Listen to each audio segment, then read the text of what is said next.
अस्सलाम वालेकुम। Welcome to my YouTube channel. तो स्टूडेंट्स, आज हम नेक्स्ट एक लेक्चर चैप्टर पे पढ़ेंगे। Lecture number 6, assistant director fisheries का। इसमें हम पढ़ेंगे construction and layout of fish pond, क्योंकि ये एक इम्पॉर्टेंट चैप्टर है फिशरीज़ डिपार्टमेंट में। जब आप पोस्टिंग होती है तो वहाँ पे उस हवाले से पेपर में भी एमसीक्यूज आ सकते हैं, और साथ साथ इसमें इंटरव्यू में भी काफ़ी हेल्पफुल होंगे आपके लिए ये लेक्चर्स। तो लेट्स स्टार्ट द वीडियो। सबसे पहले हमने पढ़ेंगे कि इसमें पॉन्ड क्या होता है। Pond may be defined as the shallow bodies of standing water with slight or no wave action and with abundant growth of floated and floating macrophytes। अच्छा, इसको सिंपल लफ्ज़ में हम इस तरह से कह सकते हैं कि एक शैलो बॉडीज स्टैंडिंग वाटर, एक ऐसा वाटर जो स्टैंडिंग वाटर है विदाउट नो एक्शन, उसमें कोई वेव्स पैदा नहीं हो रही, तो उसे हम पॉन्ड कहते हैं। अच्छा, अब फिशरीज़ डिपार्टमेंट में कभी विज़िट आपने किया हो तो वहाँ पे मुख्तलिफ़ तरह के पॉन्ड्स बने होते हैं, और कुछ होते हैं सीमेंटेड होते हैं, कुछ वहाँ पे ग्लास के होते हैं। तो इस तरह से डिफरेंट सेक्शंस किए हुए होते हैं उन्होंने फिशरीज़ डिपार्टमेंट में। अच्छा, सबसे पहले पूछा जा सकता है कि जो हम इम्पोर्टेंट फैक्टर्स होते हैं before the construction of fish pond, as a zoologist या एज ए फिशरीज़।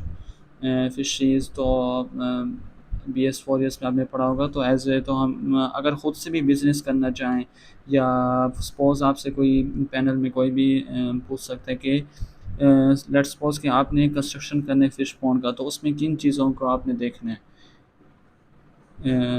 तो इसमें हम देखेंगे कि 5 बेसिक होती हैं चीज़ें जिनको देखा जाता है before the construction of A fish pond. तो सबसे पहले हमारे पास होता है सिलेक्शन ऑफ साइट, कि हमारी साइट जो है उसकी सिलेक्शन होनी चाहिए कि किस साइड पे हमने फ़िश पॉन्ड बनाना है। फिर उसके बाद होता है वाटर क्वांटिटी, फिर होता है सॉइल क्वालिटी, फिर होता है water quality and soil topography. ये 5 चीज़ें होती हैं before the construction of fish pond, जो इम्पोर्टेंट, जिन्हें हमें लोग आप देखना होता है कि किस तरह से, कि क्या क्या ज़रूरी है इसके लिए। नेक्स्ट हमारे पास है सिलेक्शन ऑफ साइट। अब हमने एक पॉन्ड बनाने के लिए सिलेक्शन ऑफ साइट करनी है कि वो कौन सी ऐसी साइट है जहाँ पे पॉन्ड बनाया जा सकता है। सबसे पहले close to transportation of fish seed and marketable fish, कि वो क्लोज और जब फिश सीड के और मार्केटेबल फ़िश और जहाँ से ट्रांसपोर्ट करनी है फ़िश की सीड, वो उसके नियर हो, तो वहाँ पे हम एक पॉन्ड बना सकते हैं। Away from flooded and industrial polluted areas, factories के बिल्कुल भी करीब नहीं बनाया जा सकता फ़िशरीज़ पॉन्ड, या फिशरीज़ का पूरा हैचरी जो होता है। उसके बाद है ट्रांसपोर्टेशन ऑफ डिजीज़ फ़िश। अगर कोई भी फ़िश को, अच्छा ये सुना होगा कि ना कि फ़िश में अगर एक फ़िश को डिज़ीज़ हो जाए तो वो इतनी जल्दी से फैलती है कि पूरा जो पॉन्ड होता है वो उसको स्पिकिडियम्स भी है, तो पूरे पॉन्ड को वो कुछ ही डेज़ के अंदर वो पूरे इन्फेक्शन हो जाता है, वो सेम इन्फेक्शन। तो इसलिए वो ये ज़रूरी होता है कि जो ट्रांसपोर्ट करनी है डिज़ीज़ फ़िश को, तो वो नियर हो उस पॉन्ड के। Density forest should be avoided. ये 4 चीज़ें होती हैं सिलेक्शन साइड में, तो ये पूछी जा सकती हैं कि पेपर में। नेक्स्ट हमारे पास कि वाटर की क्वालिटी कैसी होनी चाहिए। मॉडरेटली क्लीन वाटर होना चाहिए। Warm enough to promote rapid growth. अच्छा, ये हमने पिछले जो लेक्चर नंबर आई थिंक 2 या 3 में पढ़ा था। कुछ फ़िश होती हैं जो वार्म वाटर में रहती हैं, कुछ होती हैं जो कोल्ड वाटर में रहती हैं। इनके मैंने साथ साथ बताए थे कि कोल्ड वाटर का टेम्परेचर कितना होता है, वार्म वाटर का टेम्परेचर कितना होता है। कुछ जो होती हैं वो मॉडरेट टेम्परेचर में भी रहती हैं। ये लेक्चर नंबर 2 या 3 में मैंने एक्सप्लेन किया था, और साथ में इनकी वैल्यूज़ भी बताई थी जो पेपर में आ सकती हैं। उसके बाद है हाई ऑक्सीजन डिमांड हो और फ्री फ्रॉम पोल्यूशन हो। More appropriate to use the reservoir of hydropower station as a main source of water। Hydropower station को यूज़ किया जाए as a reservoir main source of water। If tubewell water is used then should flow in open channels। अगर tubewell का पानी use किया जा रहा है पॉन्ड के अंदर, तो वो should be flow in open channels, कि वो पानी ओपन चैनल्स में से पास हो रहा हो। वो इसलिए पास हो रहा हो कि उसमें जो ऑक्सीजन, लेस ऑक्सीजन है, तो वो यहाँ इन्वायरमेंट से ऑक्सीजन इसके अंदर आए, क्योंकि फ़िश को ऑक्सीजन की ज़रूरत होती है ज़्यादा। तो spring are also source, spring जो होते हैं वो भी गुड सोर्स होते हैं वाटर क्वालिटी के लिए। अच्छा, वाटर की पीएच कितनी होनी चाहिए, ये इंपॉर्टेंट है, ये एमसीक्यूज में आ सकता है कि वाटर की पीएच कितनी होनी चाहिए अगर हम एक पॉन्ड है। तो हम जब टेस्टिंग करते हैं ना कि किसी भी पॉन्ड में या किसी भी लेक में, तो सबसे पहले हम उसकी पीएच चेक करते हैं, कहीं वो पानी एसिडिक तो नहीं है, बहुत ज़्यादा हो गया या बेसिक तो नहीं हो गया। अब जो मेरी रिसर्च थी एमफिल के अंदर, तो उसमें भी मैंने सबसे पहले एक लेक थी, उसमें मैंने फाइटोप्लैंक्टन एंड ज़ूप्लैंक्टन पे रिसर्च की, तो उसमें हमने पीएच चेक की थी वाटर की, एक लेक थी उसकी। अच्छा, नेक्स्ट हमारे पास है कि topography, gently sloping land to allow easy water drainage, के स्लोपिंग लैंड हो जिससे वाटर का जो ड्रेनेज हो ना वो इजीली हो सके। अच्छा, सॉइल टाइप, ये मोस्ट इम्पोर्टेंट है, ये सॉइल टाइप किस तरह की सॉइल होनी चाहिए जो हम पॉट में इस्तेमाल कर सकते हैं। तो हमारे पास वो दो तरह की होती है, जिसमें आ जाती है क्ले और लोमी सॉइल।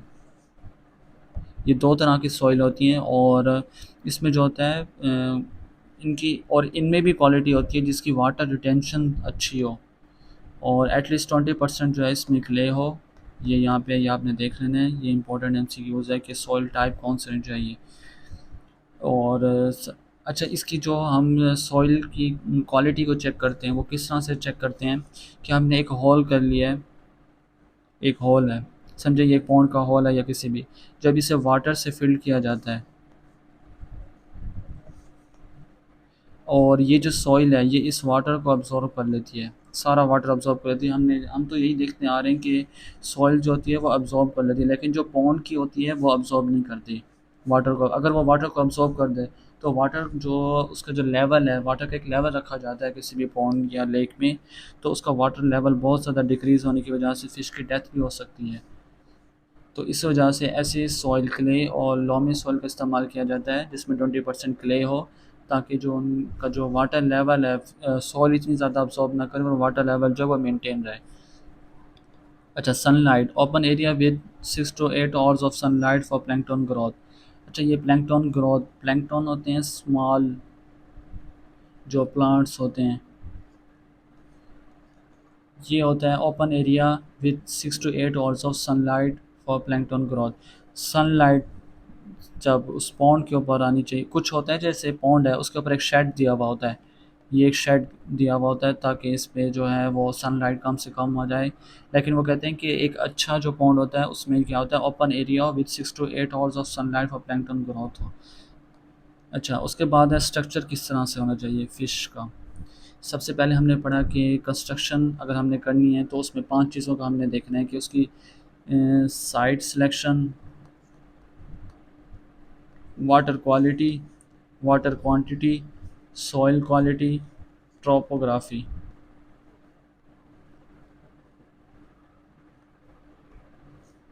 अच्छा, अब हमने यहाँ पे देखना है स्ट्रक्चर ऑफ फिश पॉन्ड। सबसे पहले होता है एम्बैंकमेंट्स, जिसे डाइक्स डाइक्स भी कहते हैं। अच्छा, raised boundaries around the pond, ये सब लेट्स सपोज ये हमारे पास है, ये एक पॉन्ड, इसको हम इस तरह से कर लेते हैं कि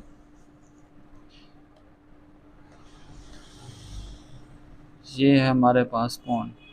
अब वो क्या करता है, वो कहता है कि raised boundaries around the pond, कि उसकी जो बाउंड्रीज हैं वो रेज्ड होनी चाहिए, वो ऊंची होनी चाहिए around the pond. Built using compacted slayer soil, जैसे हमने पीछे पढ़ा कि कॉम्पैक्टेड हाइट जो 1.1 to 1.5 meter above water level, ये पूछी जा सकती है कि हाइट कितनी होती है पॉन्ड की, तो इसकी हाइट जो है 1 to 1.5 meter above level. Width जो है एट एट टॉप, ये एट टॉप इसकी जो विड्थ है वो 2 मीटर होनी चाहिए। Function, retain water and prevent overflow और escape ऑफ फिश। इसका फंक्शन क्या होता है, ये क्या करता है, ये वाटर को रिटेन करता है एंड प्रिवेंट करता है ओवरफ्लो से, कि यहाँ पे ओवरफ्लो हो गया तो ये उससे रिटेन करता है एंड escape ऑफ फिश, कोई भी फ़िश इससे बाहर नहीं जा सकती। जब इसके डाइक्स ऊंचे हैं तो फ़िश यहाँ से बाहर नहीं आ सकती। वाटर लेवल यहाँ तक होता है और इसके डाइक्स ज़रा ऊंचे होते हैं तो यहाँ से फ़िश बाहर नहीं आ सकती। अच्छा जी, ये एक तस्वीर है जिसमें ये देख लें, ये है एक पॉन्ड, ये है जी हमारे पास एक पॉन्ड। अब इसके जो डाइक्स बने हुए हैं, ये डाइक्स हैं इसके, ये ऊंचे हैं। और ये है हमारे पास इनलेट जहाँ से वाटर सप्लाई होता है, और ये होता है हमारे पास आउटलेट जहाँ से वाटर बाहर जाता है। ये हमारे पास है स्लोप ऑफ डाइक, ये होता है स्लोप, मतलब कि कुछ ऐसे कर्व में थोड़ा सा होता है, इसे हम कहते हैं डाइक्स। और ये इनलेट होता है और आउटलेट, ये भी याद रखना है, इनलेट वो जहाँ से वाटर अंदर जाता है और आउटलेट वो होता है जहाँ से वाटर बाहर। अच्छा, पॉन्ड बॉटम, जो पॉन्ड का जो बॉटम है, अब ये हमारे पास जैसे एक पॉन्ड है, इसका जो बॉटम है should have gentle slope 1 to 3% toward the drainage point और सम, कि उसका जो जेंटल स्लोप है, ये जो जेंटल स्लोप है एट द बॉटम, ये जो बॉटम तक इसका जा रहा है 1 to 3% हो टुवार्ड द ड्रेनेज पॉइंट। कि हम लेट्स सपोज ये यहाँ पे है हमारा ड्रेनेज पॉइंट, ये वाटर यहाँ से इंटर हो रहा है, ये हमारा, ये इस तस्वीर में आपको सही तरह से समझ आएगा, ये है हमारा ड्रेनेज पॉइंट, ये है ड्रेनेज पाइप निकला हुआ है। तो वो कह रहा है कि जो इसका स्लोप है एट द मिड वो नीचे हो, ये हमारे पास ऊंचे हों जो उसके हैं डाइक्स, और जो वाटर बॉटम है उससे पाइप ड्रेनेज जब तक पाइप, ये ऑब्वियसली बात है कि जब तक पाइप थोड़ा सा नीचे की तरफ नहीं होगा तो वाटर कैसे जाएगा बाहर।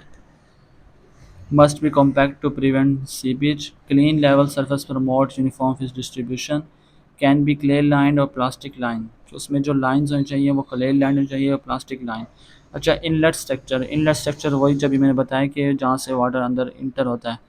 Entry point for fresh water, ये पॉइंट होता है, एंट्री पॉइंट होता है, इनलेट को हम एंट्री पॉइंट भी कहते हैं। फिल्ड विद द स्क्रीन और मैश टू ब्लॉक प्रेडेटर और अनवांटेड ऑर्गेनिजम्स, कि ये देखिए यहाँ से ये हो रहा है इनलेट वाटर, यहाँ पे क्या होता है कि कोई मैश होती है, कोई जाली लगी हुई होती है या कोई चीज़ होती है जहाँ से कोई प्रेडेटर या अनवांटेड ऑर्गेनिजम्स है वो उसके अंदर दाखिल ना हो सकें। आउटलेट स्ट्रक्चर, इस तरह से आउटलेट में भी एक स्ट्रक्चर होता है कि जहाँ से फिश ना बाहर निकल सके। स्क्रीन पाइप और स्लूइस गेट्स होते हैं। अच्छा, ड्रेनेज सिस्टम किस तरह होता है? Box like concrete wooden structure with वाल और wooden borders control both inflow and outflow, allow complete draining during harvesting और पॉन्ड मेंटेनेंस। ये था हमारे पास इम्पोर्टेंट कि एक पॉन्ड की हमने बिफोर कंस्ट्रक्शन क्या देखना है, और ये पता भी होनी चाहिए अगर हमसे पेपर में कोई सवाल पूछा भी नहीं जा रहा या इससे वो एमसीक्यूज इससे रिलेटेड नहीं है, तो एज ए जोलॉजिस्ट और एज ए फिशरीज तो हमें ये बताना चाहिए कि एक फ़िश पॉन्ड्स बनाने के लिए सबसे पहले किन चीज़ों को देखना चाहिए था, और उसके बाद जो है कि एक उस पॉन्ड का स्ट्रक्चर कैसा होना चाहिए। अच्छा, नेक्स्ट हमारे पास इससे रिलेटेड जो है कुछ एमसीक्यूज़ हैं। The bottom of fish pond is generally sloped.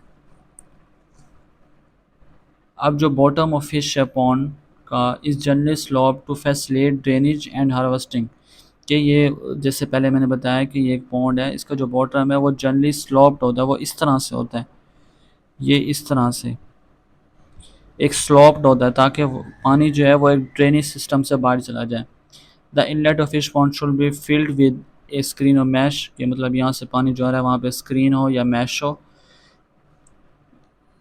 Third हमारे पास है which structure help in controlling the water level fish pond, कि वाटर लेवल को मेंटेन करने के लिए हमारे पास क्या होता है, स्लूइस गेट होता है। ये गेट होता है जो हमारे पास इनलेट और आउटलेट ये दोनों को मेंटेन रखते हैं कि कितना पानी आना है और कितना पानी बाहर जाना है। The embankment of pond should ideally be made of compacted clay soil, कि ये जो हमारे पास ये डाइक्स हैं ये किससे बने होने चाहिए, कॉम्पैक्टेड क्ले सॉइल से। Ideal slope of pond bottom और ड्रेनेज, कि ये जो आइडियल स्लोप है ये कितना होना चाहिए, 1 to 3%। Fish harvesting is easiest when pond has a harvesting pit. Top width of pond is usually kept at, तो ये जो टॉप होती है ये कितनी होनी चाहिए, 2 मीटर। तो ये था हमारे पास इम्पोर्टेंट के फिश पॉन्ड, उसकी सिलेक्शन एंड देन उसकी स्ट्रक्चर।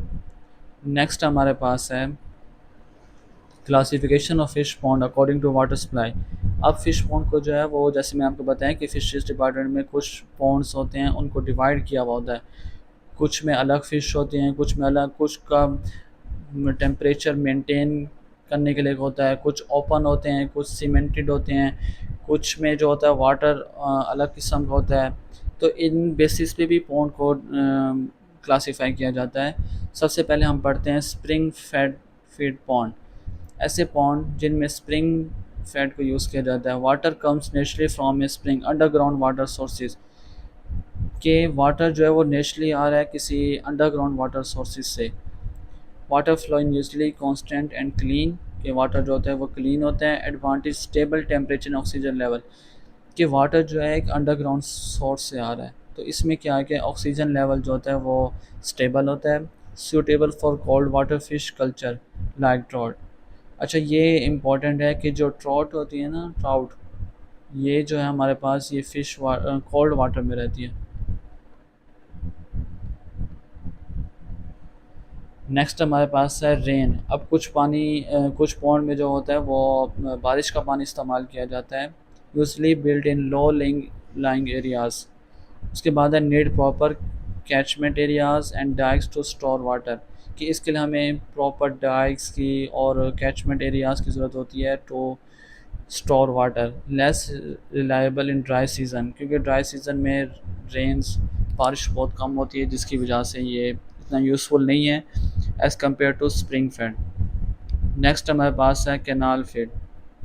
अच्छा, इसमें जो होता है वाटर जो सप्लाई किया जाता है थ्रू इरिगेशन चैनल्स, की इरिगेशन जो ज़मीन वगैरह का होता है वो इरिगेशन चैनल जो चलता हुआ होता है उसके ज़रिए इन पॉन्ड में पानी भरा जाता है। रिक्वायर्ड इनलेट स्ट्रक्चर, जब वो फसलों से गुजर रहा होता है पानी या किसी भी इरिगेशन जो है फसलों से, तो वहाँ पे इसके लिए ज़रूरी होता है हमारे पास इनलेट स्ट्रक्चर। इनलेट स्ट्रक्चर क्या होता है, जिसमें एक मैश लगी हुई होती है जो स्मॉल ऑर्गेनिजम्स को रोकती है। वाटर सप्लाई यूजली सीजनल और control by irrigation authorities, common in agriculture areas. ये एग्रीकल्चर एरियाज़ में कॉमन होता है। ये पूछा जा सकता है कि कैना एग्रीकल्चर एरियाज़ में कौन सा होता है, तो वो हमारे पास होता है कैनाल फेड। अच्छा, ट्यूबवेल, ये तो नाम आप सब ने सुना होगा कि ट्यूबवेल जो होता है इसमें pumped from underground using a tubewell और मोटर पम्प, जिसमें एक ट्यूबवेल के ज़रिए पानी इसमें पॉन्ड्स में डाला जाता है। वाटर अवेलेबिलिटी इज़ कंट्रोलेबल, कि वाटर की अवेलेबिलिटी को कंट्रोल किया जा सकता है। जब हम इसका पानी रोक दें तो ये पानी आगे मूव नहीं करता। Suitable for intensive fish farming. अच्छा, हमने सबसे पहले लेक्चर में पढ़ा था कि हमारे पास इंटेंसिव कौन सी होती है, एक्सटेंसिव कौन सी होती है, और एक था सेमी इंटेंसिव। ये आपने फर्स्ट लेक्चर देख रहे हैं, उसमें इन सारों को डिटेल में डिस्क्राइब किया गया कि इंटेंसिव फिश फार्मिंग कौन सी होती है, सेमी इंटेंसिव कौन सी होती है, और एक्सटेंसिव कौन सी होती है। ये मोस्ट इंपॉर्टेंट है पेपर के लिए। अच्छा, increase operation cost due to fuel और इलेक्ट्रिसिटी यूज़। इसमें सबसे ज़्यादा जो है वो ऑपरेशन कॉस्ट इस्तेमाल यूज़ होती है, क्योंकि इसमें जब एक मोटर पंप चलती है ट्यूबवेल के लिए, तो वाटर के लिए जो हमने इस्तेमाल करना है, तो उसमें इलेक्ट्रिसिटी का बिल और ये सब कुछ आता है, इस्तेमाल होता है। अच्छा, इसके हम कुछ देख लेते हैं वन लाइनर एमसीक्यूज़ के। Ponds that depend only on rainfall, के जो सिर्फ डिपेंड करते हैं रेनफॉल पे, उन्हें रेन फेड पॉन्ड्स कहते हैं। Constantly flowing natural water source और अ पॉन्ड, कि कांस्टेंट आ रहा है पानी, ये रुकता नहीं है, इसको खुद कंट्रोल करना पड़ता है, तो इसमें हमारे पास है स्प्रिंग। वाटर पम्प्ड जहाँ पे किया जाता है तो वो ट्यूबवेल है। Pond supplied by irrigation channels, तो ये कैनाल। इरिगेशन का जहाँ पे भी आएगा तो वो आएगा हमारे पास कैनाल। अच्छा, most reliable pond type in dry season. Dry season में जो मोस्ट है तो वो है पम्प फेड। पम्प कौन सा है, ये यही है, कैनाल फेड। ड्राई सीजन में कौन सा है, और अगर हम कोल्ड वाटर की बात करें जो हमने सबसे पहले यहाँ पे पढ़ा है, तो वो है हमारे पास स्प्रिंग फेड। तो ये था आज का लेक्चर, इसको हम एक दफ़ा समराइज़ कर लेते हैं। सबसे पहले हमने पॉन्ड पढ़ा कि पॉन्ड होता क्या है, जिसमें वेव्स नहीं बनती, एक स्टैंडिंग वाटर। और before the construction of fish pond हमने किन चीज़ों का ख्याल रखना चाहिए।